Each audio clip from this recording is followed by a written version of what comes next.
Welcome to the createYES Summit for your environmental sustainability, where sustainability is about more than just climate change, but also about what you can do in your own life to have an effect on the world around you. My name is Victoria Bard, and my guest today is Patrick Padden of Padden Permaculture in Colorado.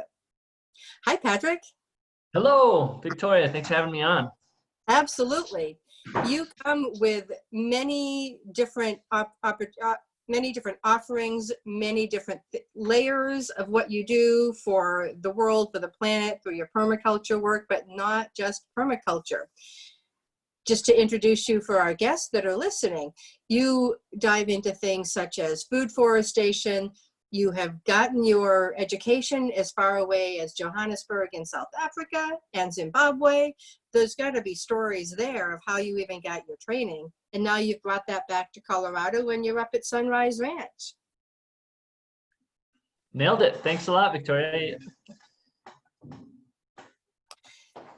So how did you come to be at Sunrise Ranch the first time you went up there? We're going to go away from the permaculture for a moment. And who are you and how did you get to Sunrise Ranch? Oh, sure.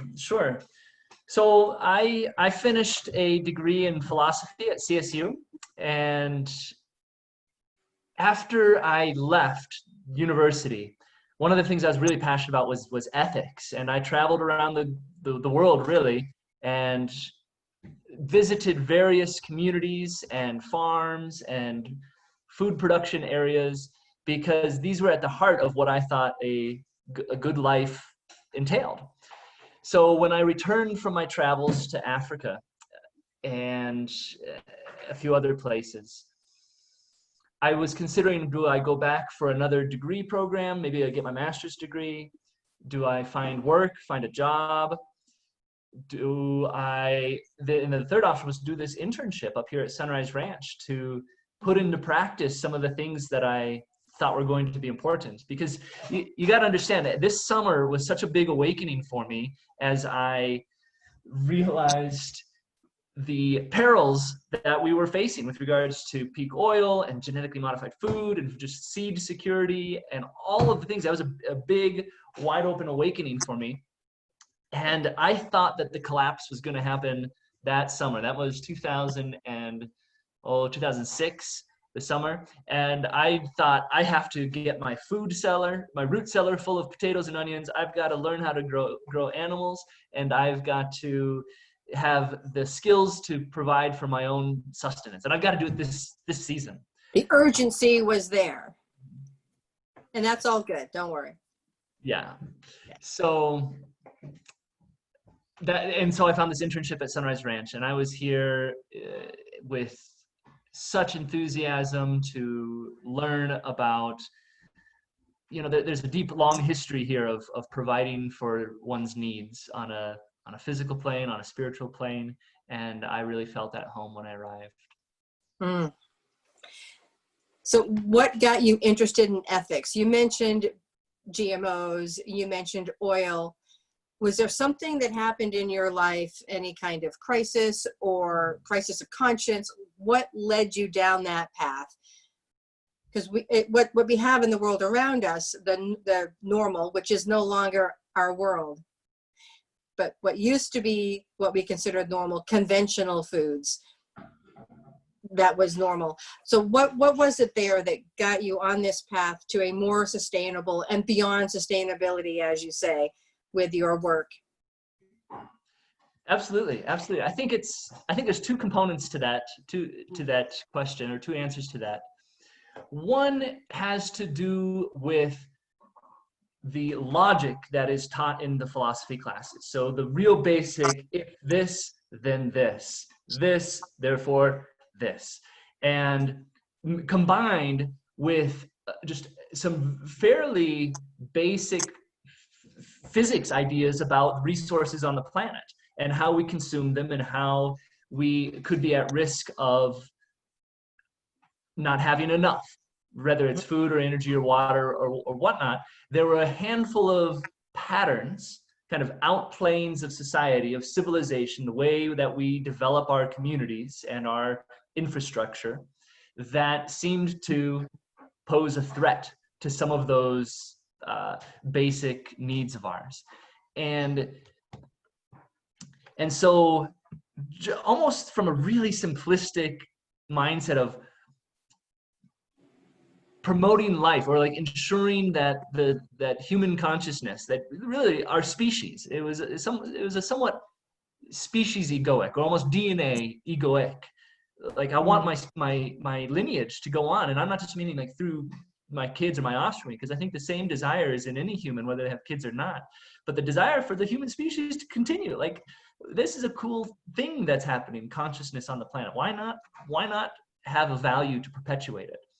And so if that was my basic premise of value and perpetuate life, and there were some basic ideas that were going to compromise that by way of overconsumption, by way of pollution. I'll give a simple example would be by way of seed ownership and the importance of, or not the importance, but let's say the possibility that a corporation or a company could potentially buy up all the seeds, and then we would be enslaved to this corporation for our food. And there's a long way from that, because people and farmers are still saving, thank goodness, seeds and biodiversity on their farms. But if they didn't, or if those companies got so big that the humans, the people didn't have a say, then there would be a very logical kind of repercussion on our own liberty, freedom, etc. And eventually, potentially, our life, if we're really looking at the resilience of nature that we need. So the ethics that you asked me about, that's really interesting, because I love philosophy, and I love logic, and I love ethics, and I haven't spoken a lot about it, but permaculture at its core is an ethical theory about how to live, about what sorts of patterns are actually going to best promote the sustenance of particularly human life, but there's a ripple effect of all life, how that's going to perpetuate on this planet. So if you're ready to learn permaculture, you got to be ready to consider ethics and consider the bigger nested bowl in which we're in. So maybe shift some beliefs, shift some automatic thinking. Yeah, or I would even say acquire some or adopt some. There you go. Sometimes it's harder to get rid of other people's belief, but I think the belief that, hey, you're going to be happier and healthier if you eat this sort of spectrum of diet. And that sort of spectrum of diet is best promoted by this kind of organizational structure of food infrastructure, right? Small local organic farms working together, even your own garden, right? Those are some of the most life-giving and nourishing technologies that we have. And so if you could adopt an ethic that values that, then I think our actions would flow naturally. So what is permaculture, and why does it matter? How does that fit into our sustainable food source? Great question. So a real simple side-by-side comparison would be of a conventional agriculture.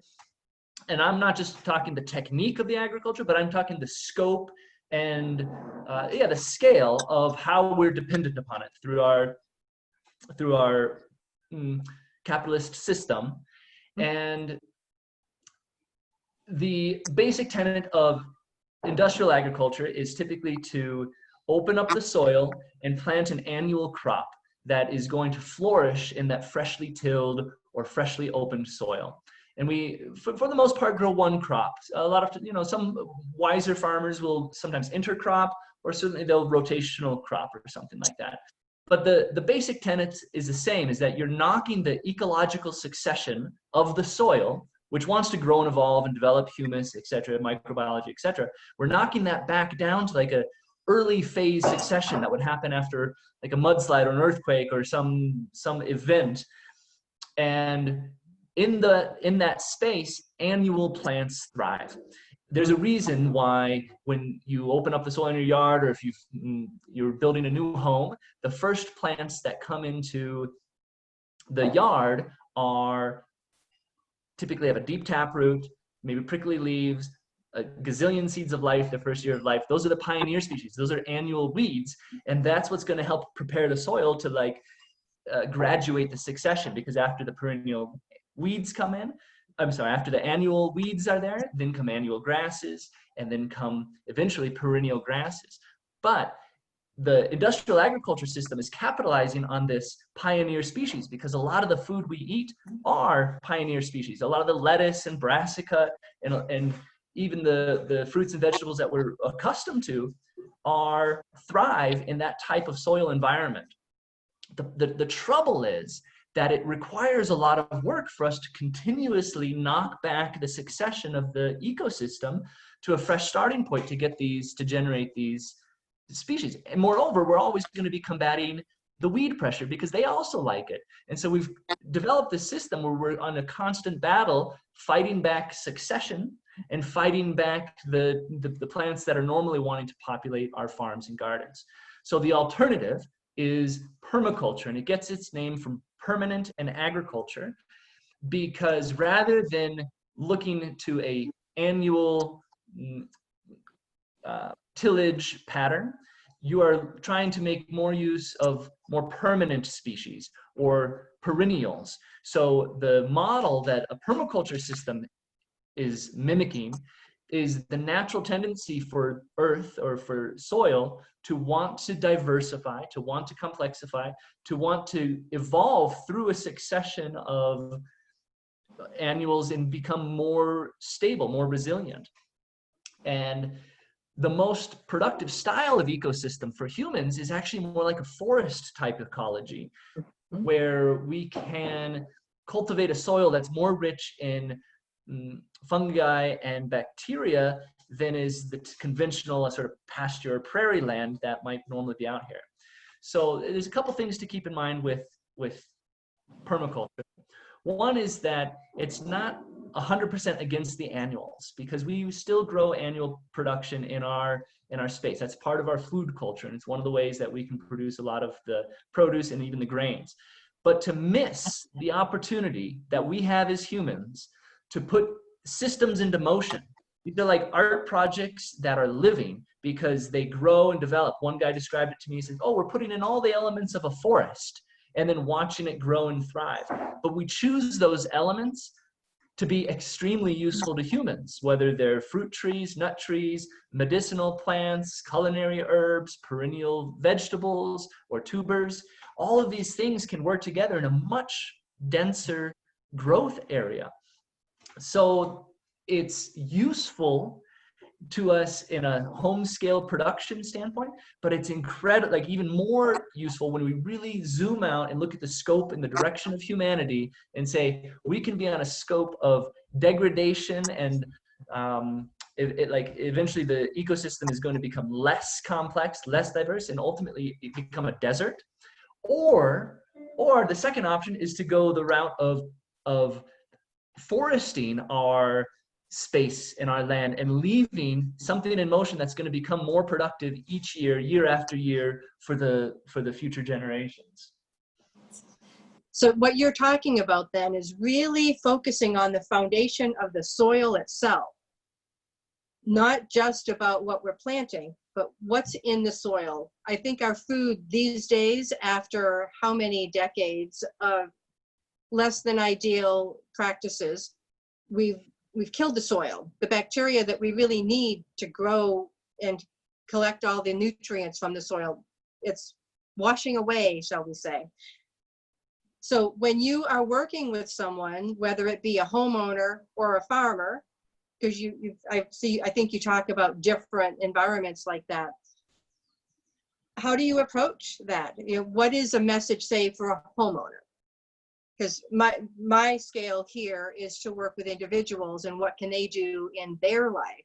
So the individual may very well be a farmer, but for this conversation, think of a homeowner with their land space and they want to optimize that. What are some absolutely, ideas? absolutely. Okay. I love answering this question too, because it's what I do most professionally, is residential landscape designs, installations, and consultations as well.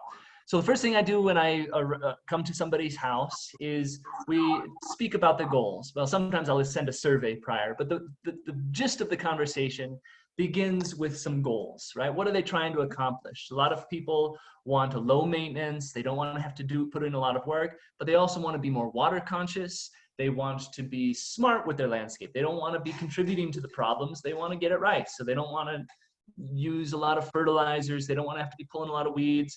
And some of my clients, actually a lot of them, because they find me through permaculture, want their landscapes to do a little bit more, right? Maybe even give us some goodies every now and then. Give us some strawberries or give us some elderberries.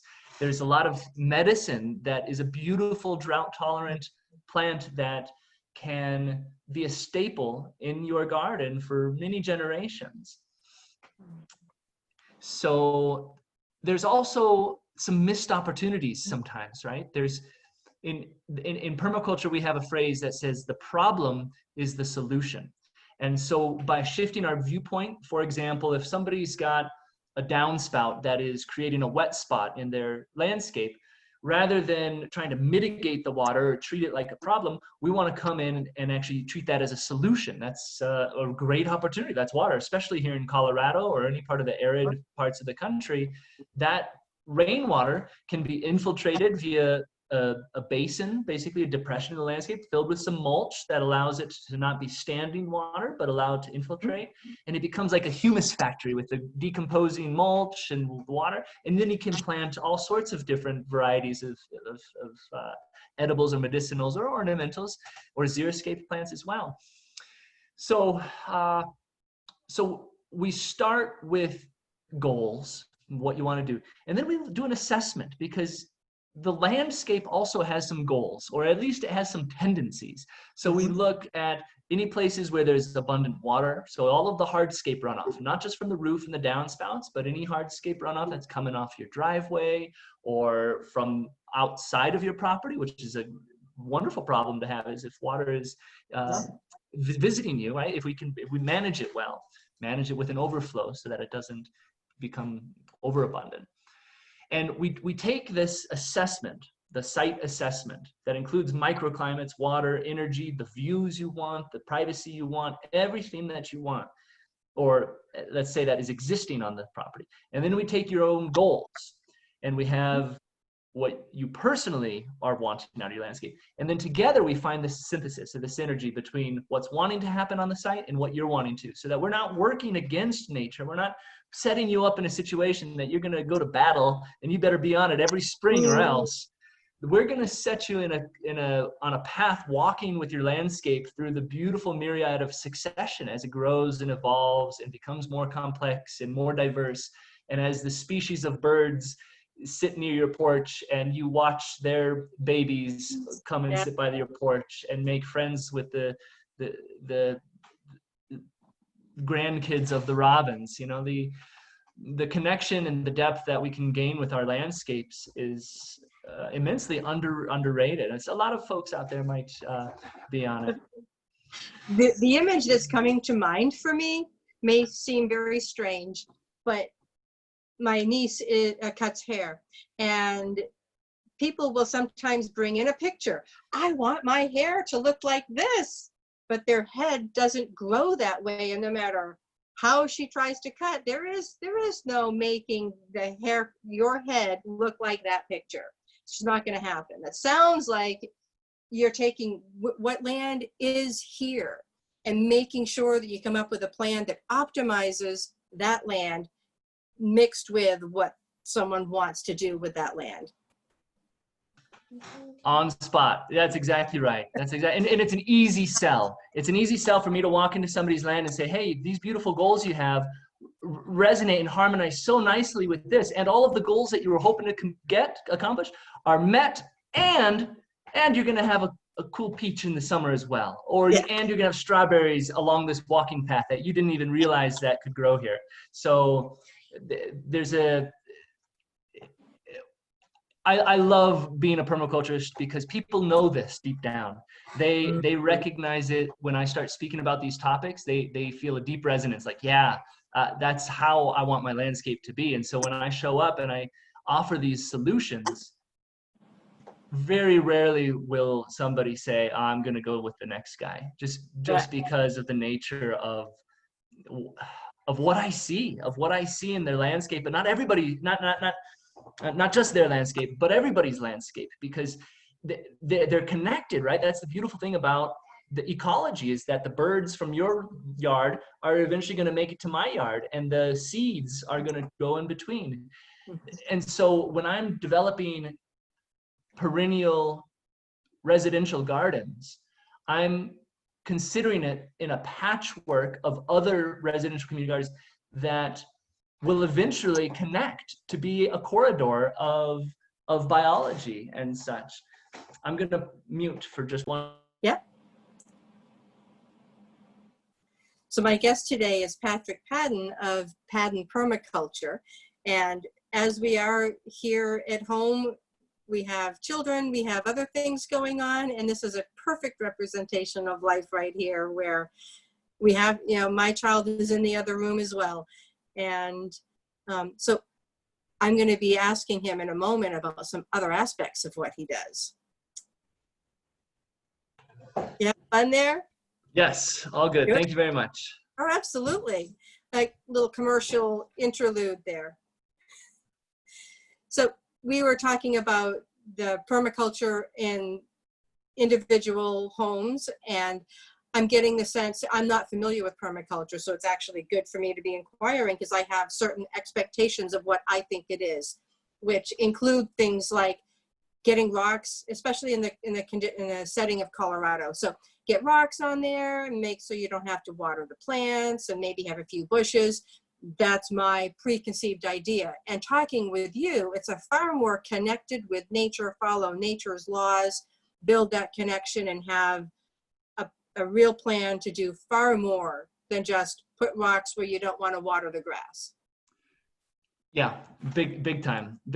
And if there's a mission that I have on this planet, is to bring some of the scope of what permaculture is, because there's so many embedded solutions, from the small scale residential homeowner to the community garden to the farm to even the way the city is designed and the way that potential ranch land is managed around the city.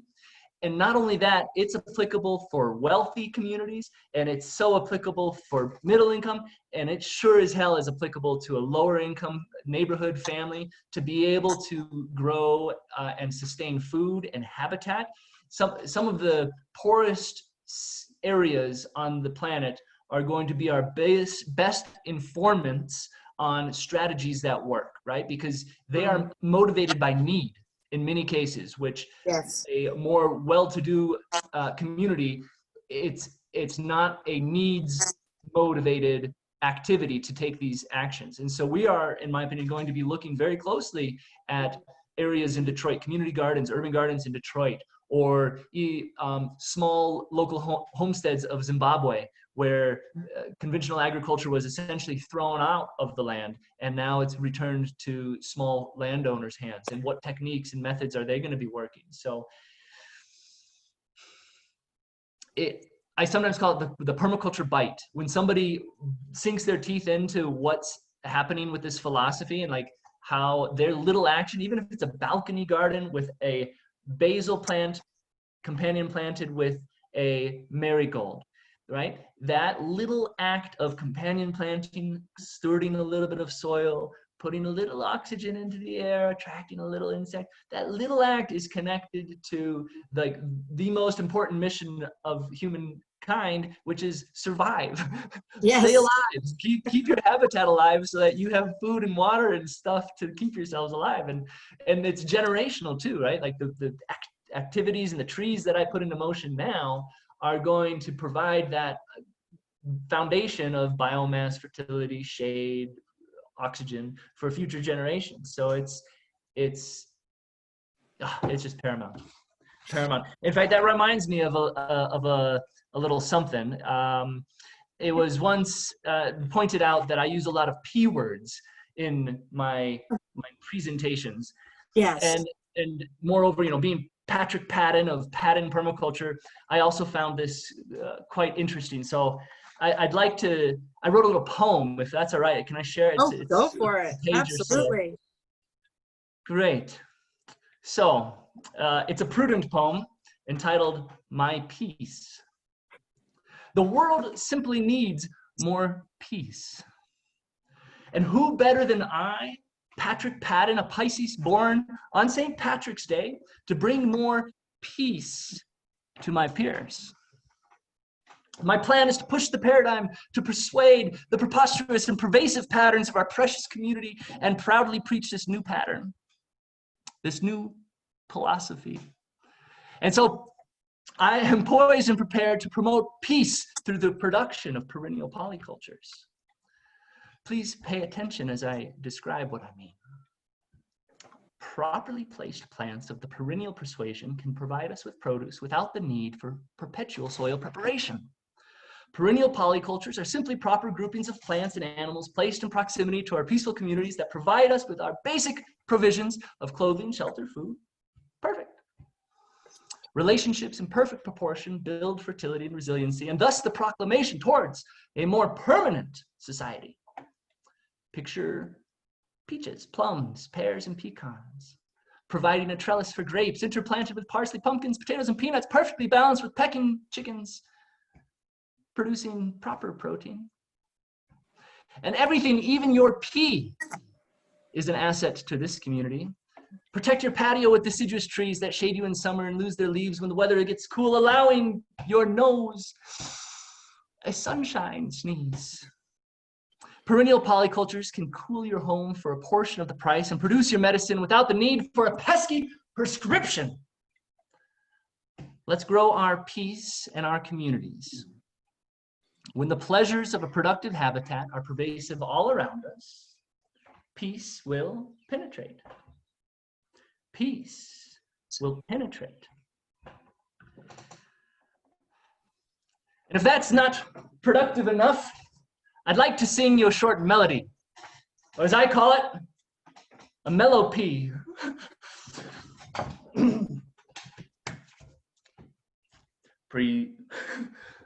Please perk your ears and perceive my peace. Participate in this party. The path to peace is all in the peace. You heard it from this patty.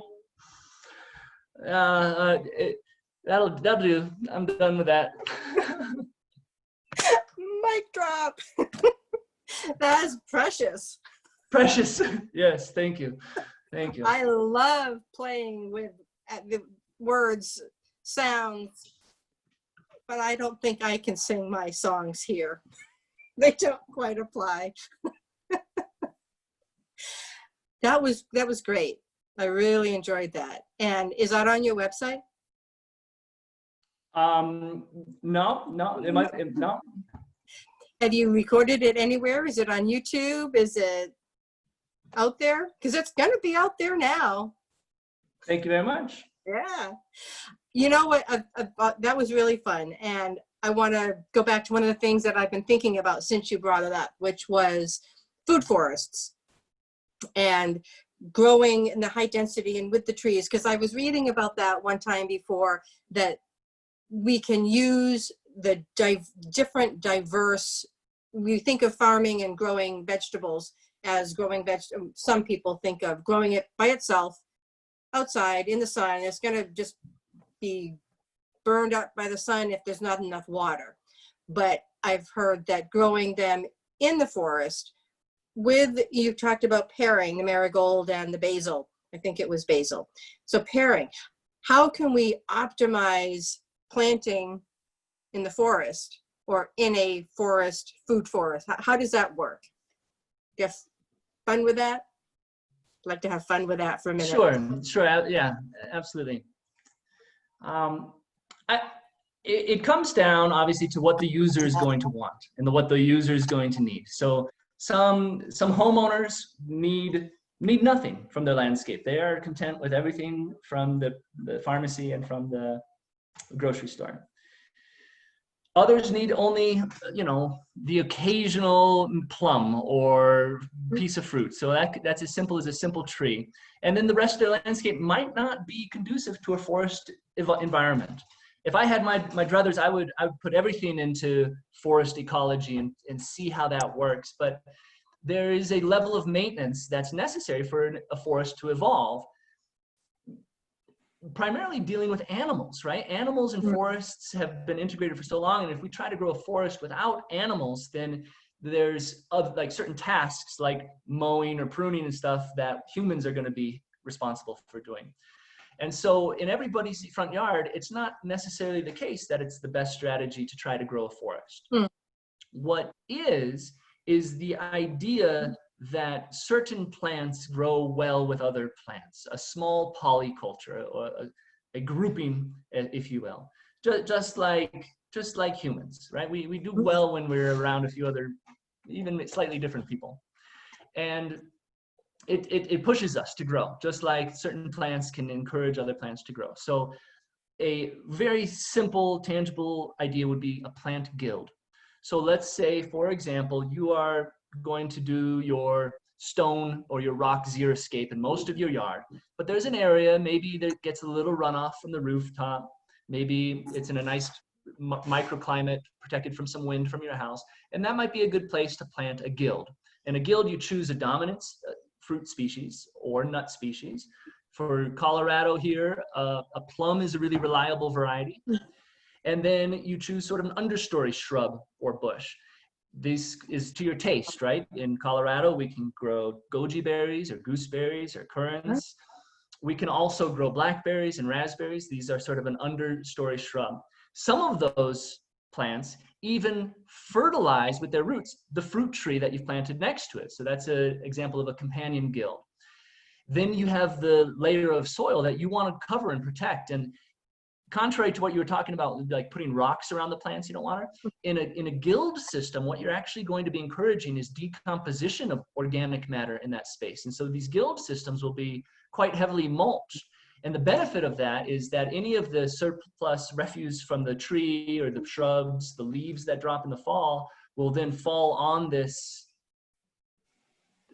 mulch pile, and it has a digestive belly, right? The organisms are in the soil to bring that organic matter into the soil, and therefore it doesn't accumulate, but it starts to feed the nutrients. And there was a simple idea that says when a tree drops its leaves, those leaves kind of belong to that system, right? I mean, the soil, it appreciates that. The little microorganisms, the worms, it appreciate it. And so our culture and society of scooping everything off of the landscape and getting rid of it is actually going to be depleting our soils over time and not building on them. And so that's another basic premise of permaculture, is that you really try to find a use for the things that are produced on the site. So when the branches fall, you can make firewood. You can also use some of those branches and create mushroom logs and grow another yield from that. I have a simple technique. I had a tree cut down, and we sliced these big stumps, and we laid these stumps out, and underneath each stump was a bug farm, right? And the chickens had this run, and so every now and then, to feed the chickens, I flip the stump over, and those chickens come and gobble up the bugs that are naturally cultivated from the decomposition of the stump. And so everywhere along the way, I'm trying to get a little bit of a yield. Yeah, and then of course the eggs and the chicken yields as well. So, do you find that when you do public speaking, educating people about these types of ideas to make a paradigm shift in thinking of what's possible, is that one of the things you do with your public speaking? Yeah, I do. So far, most of the audiences that I have reached have a slight inclination towards this viewpoint, towards this worldview. And to those people, I can offer immense amount of knowledge and technical detail for how to do what to achieve the goals you want. I can amplify their enthusiasm based on the bigger picture context of what they're doing. But I think to your question about maybe audiences who have not quite had the bite, or don't necessarily know if they think that like a biologically rich planet is the best for society. Maybe they think it is a technologically rich. And you know, when we become not biologically rich, I'll agree with that pathway. When I'm a robot, yeah, the concrete and robot sustaining world is fine. But as long as I've got gut microbes and saliva, I'm going to opt that the world that has more biology, more vegetation, more interactive and symbiotic relationships, that one is going to be the one that's going to best sustain us. And it's, yes, it's a long-term thing. We're talking about like the doomsday of society, but it's not. It's immediate. As soon as you start orienting yourself towards stewarding a little bit of soil or caring about a little bit of a plant, or even just recognizing that the importance of this local farm in your community is serving a huge important function to support them, then it happens immediately. So the lifestyle of permaculture, I got into it because of the doomsday. I thought, oh man, we're going to run out of oil. Monsanto's taking over the world, yada, yada, etc. Yes. But it didn't happen, right? There, another 10, 15 years have passed by and the collapse hasn't happened. But in walking the path of preparation comes health and community and vitality and vibrancy. I'm thinking about a lot of people still think somehow that monoculture and what you're growing one crop and the large, big AG, that's the way of the future because we've got millions of people, billions of people to feed, so we have to do it this way. And those are the people, if they still believe that, how do we reach them? What is a little shift that we can start sharing to prove perhaps that is not sustainable for the future? And we've talked about soil gets depleted, but where does permaculture come in that bigger sense of going, not diversifying again and not monoculture? So it comes to the real basic question about what really feeds you. What are you fed by? And I'm not just speaking about the food on your plate. I'm talking about the people around your dinner table and the people who you partake in meals and sustenance with, the community around you, your neighbors, right? So there might be some humans who live an isolated life that feel fully nourished, but I would bet that the bulk of humanity, especially in the United States, is hungry for a sense of being together in this with other people. And that is most recognized and realized, in my opinion, when you're sitting around with a group of people eating food that maybe you even grew together. And when we talk about culture, or permaculture, yes, it began as permanent in agriculture, but in recent years, it's definitely taken on this understanding that we're not just talking about a permanent agriculture, we're talking about a permanent human culture. And so what feeds us is the traditions and the ceremonies and the prayers that are evoked from us around the food and nourishment and sustenance. And I'll add one more piece in there. It's also work. Add the piece of work, because that element of working together with peers, friends, colleagues for a common good, for a common mission, that's missing. That's missing. You might feel a loyalty towards your company, but at the end of the day, like you're not as nourished by the stock and of that investment as you are when you invest a little bit of time in working with your neighbors in your neighborhood to create or grow something beautiful. So to, I think, convince people, like you say, or to sort of sell this idea, it would simply start with recognizing their true hunger. Their true hunger is to be in this with other people, is That to connection. be connected, and a natural ripple from that connection is how we're sustaining ourselves. So I really like this question, Victoria, because among the permaculture group, there's always a pondering of how to get this message out, how to get the ideas and the values, like we talked about at the very beginning of this interview, the ethic, how to have that adopted. And right now in this moment, it's really just luring them in by the good feelings that occur when you spend a day working in the garden with your friends, harvest that food and eat it together, maybe play a little music or sing some songs, drink some plum wine. That's the ticket. That's it. That's the ticket. Right now, we have this opportunity of taking an inner dive within ourselves as we're home in our own spaces. And it could be seen as a bit of disconnecting, but it's really an opportunity to reconnect and find our way as we are shifting the vibration on the planet. And this opportunity with COVID, to me, it's an opportunity, and we are shifting our values. What do we want to see in our future?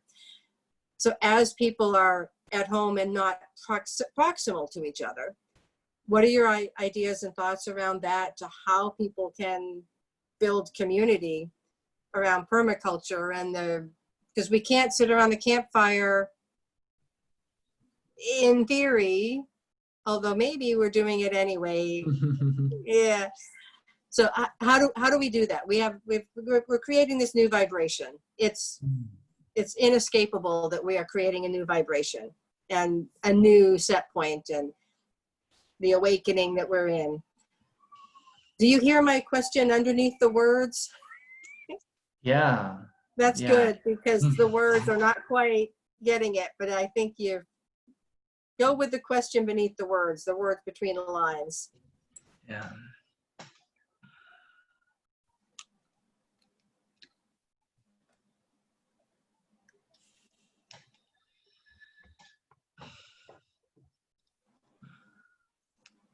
One of my early mentors, Mandla, in South Africa, worked at a permaculture garden called the Siakana Permaculture Garden. He was a very spiritual man and also very dedicated to permaculture, and had taken in these refugees and gave them work, and they were working in this garden.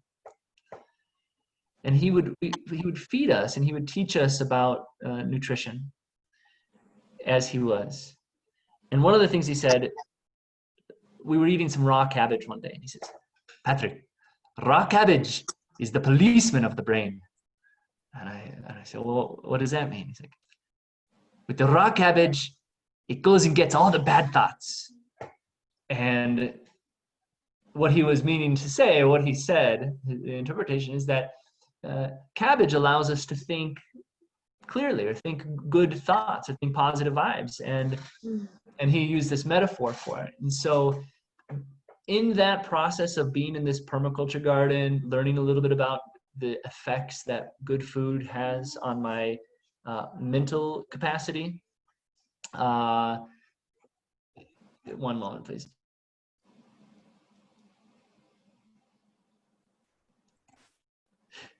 The effect that food has on our mental and our emotional capacity is profound. And so this time of stillness with our quarantine, recognizing, and everything I said about the building the sustainable life fulfilling ecology of the planet, all that happens inside of us too. All of the biology, all of the metaphor of building a healthy gut, building a healthy biome, biota, all that stuff is paramount.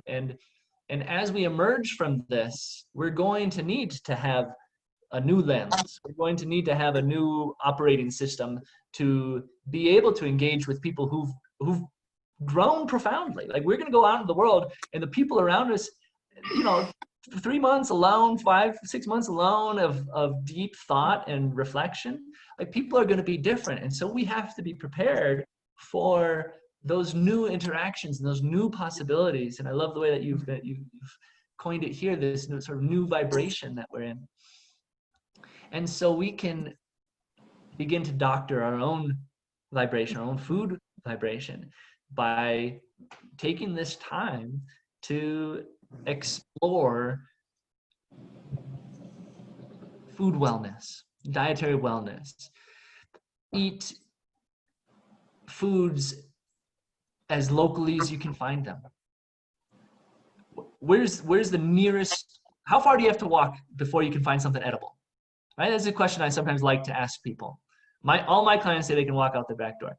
But most of the world says, well, maybe there's an apple tree down the road, or maybe there's a farm around the corner. You know, like, okay. Go there, get some nourishment, eat it, and recognize that you're a new and different person because of that freshness that's entered your brain, and build on that, the discipline it gives you, build on the excitement and the nourishment that it gives you. Cultivate your inner garden, and while in doing so, you're going to be supporting a small local grassroots economy of food producers, which is like one of the coolest things that I think is going to emerge from all of this. But yeah, you're right. What I was saying about eating together and growing food together, that might not be happening during social distance isolation. But the garden in our belly, our own mental garden, that will only benefit with a little bit of attention and love.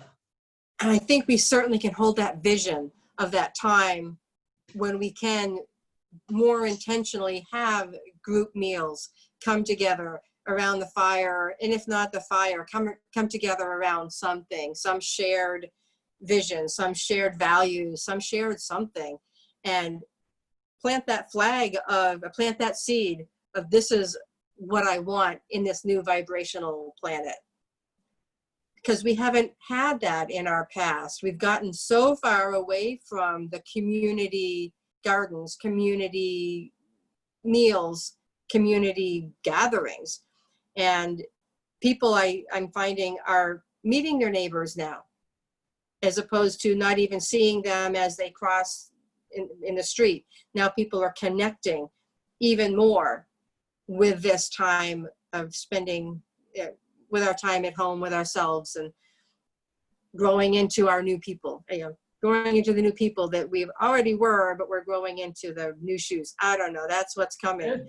Hey, everybody, it has spoken. Not everybody's spoken. Let's just say this. I think it's reached the collective consciousness that people are realizing, wow, this isolated time is actually really connecting. I feel so connected. There's a lot of people who are recognizing this like depth and relationships that they never knew they had. And I do think that it's past a tipping point. Like some folks might have been saying that a few months ago, but now like lots of people are saying, wow, I never realized how connected I could feel over Zoom with my grandma, or I never felt more connected to my family, or even like you said, the neighbors. Like there's a sincerity in like, hey, we're in this together sort of deal that is bringing us together. So wow, wonderful. What an opportunity that the problem is the solution. Yes. And your permaculture business, I think you certainly have your local clients.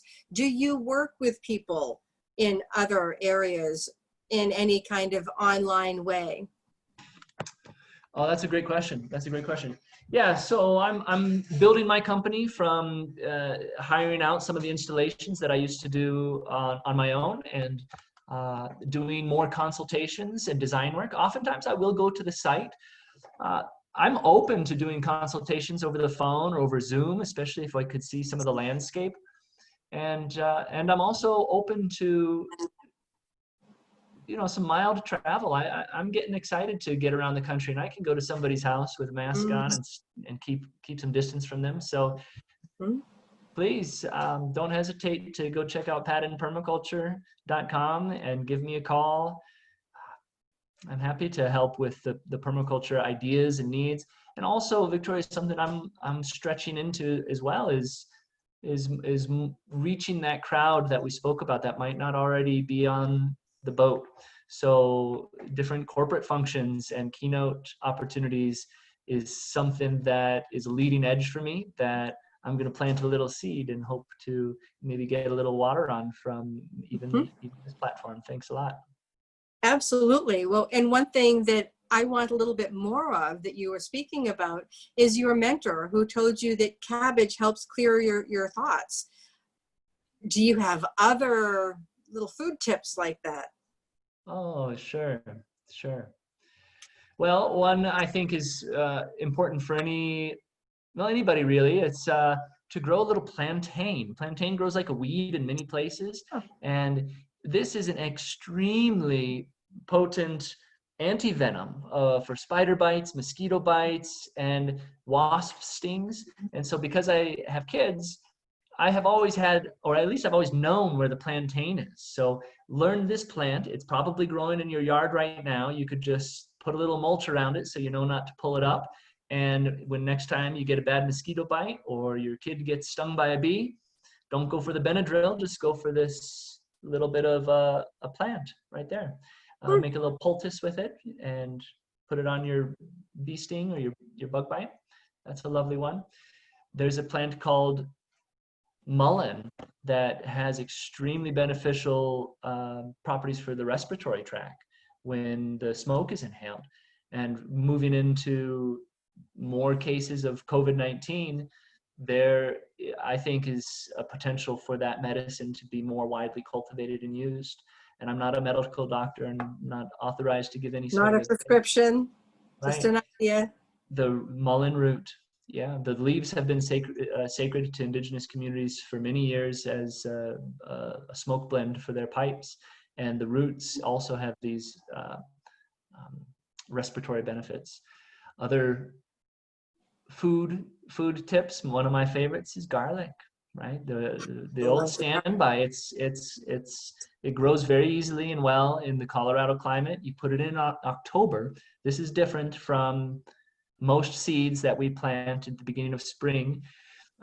Garlic is a bulb, so you can take literally from the grocery store, but better yet, from your farmer, from me, or from Sunrise Ranch, a bulb of garlic and peel off one of the toads and put it in with the pointy side up into the soil about 4 to 6 inches down in October and cover it up and let it sit there all winter. And in the spring, you'll notice little green shoot coming up, and you can put these garlic in rows in a bed, or something you can do is put them in a ring around a fruit tree as part of the guild that I was describing to you earlier, which I never finished, right? You have the canopy species, the understory shrubs or bushes, then you have the ground cover. This could be strawberries or medicinal or culinary herbs, and then you have the roots and tubers, garlic being one of them. Another item you can have is a vine. We can grow grapes quite nicely here in Colorado. You can grow vine up that space, and the last layer is the fungi layer. So you can actually be growing different mushrooms, edible mushrooms in this guild as well. So back to the garlic. Garlic has been a remedy for sickness and immune boosting for many, many years, and it's my go-to when I feel any sort of sickness. Well, that's a wonderful way to wrap up the food forest idea with the garlic circling it as a way of protecting that area. And thank you for completing the visual of that. And to complete our coming back full circle, you're there at Sunrise Ranch, and people may not know anything about Sunrise Ranch. So how about we wrap up with, what is it about that area? It is a sacred space in the United States. What is it about it that calls you? Well, Sunrise Ranch, it's an anomaly on the planet. There are people here who are dedicated to the things that I've been talking about all this whole talk, both on the physical plane and how we're managing the agriculture, but also on a spiritual plane and how we're growing and cultivating the spiritual wellness of ourselves and of each other. And what better way to do that among a group of people? So Sunrise Ranch has got about 80 people living here. There's a garden that grows most of our own produce. There's elders, there's kids, there's a community kitchen that we're not using right now other than to prepare the meals and then distribute them around. And people have been on this path, on this sacred valley for 70 years now. It's one of the longest standing intentional communities. They host conferences and retreats. They hosted the Rise Music Festival, which is the most badass music festival in Colorado, largest camping festival in the state.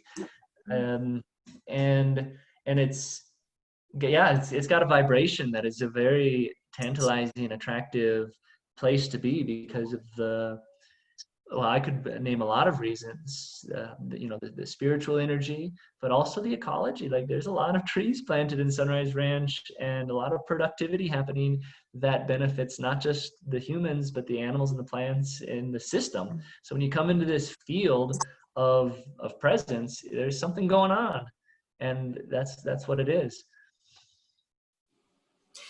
Well, Patrick, I really appreciate your time today, your sharing your passion, your song, that was wonderful, your poem, the piece that Patrick Padden brings to the possibilities of our planet. Nice ad-lib. Yes, and I think, the peace vibration. There it is. But this has been a very interesting talk for me to learn more about permaculture and how it fits in this idea that we can do things ourselves that will affect the planet and build that community and build that web and the connections. And and speaking of connections, another way to get involved is to find a permaculture design course. That's what this t-shirt is. But these are classes that follow the same curriculum all over the planet, and they're usually about 2 weeks long, and you do your own design project and learn all the techniques of soil building, animal husbandry, right? So that's called the Permaculture Design Course, or the PDC, one of the strongest tools in our tool belt to educate the masses. And then we also host various convergences and conferences. We did the Colorado Permaculture Convergence last summer in August and invited some of the elder teachers and really shared the knowledge with the next generation, the up and coming generation. And from that was developed a North American Leadership Summit. So this is going to happen this coming August. It's put on by PINA, Permaculture Institute of North America.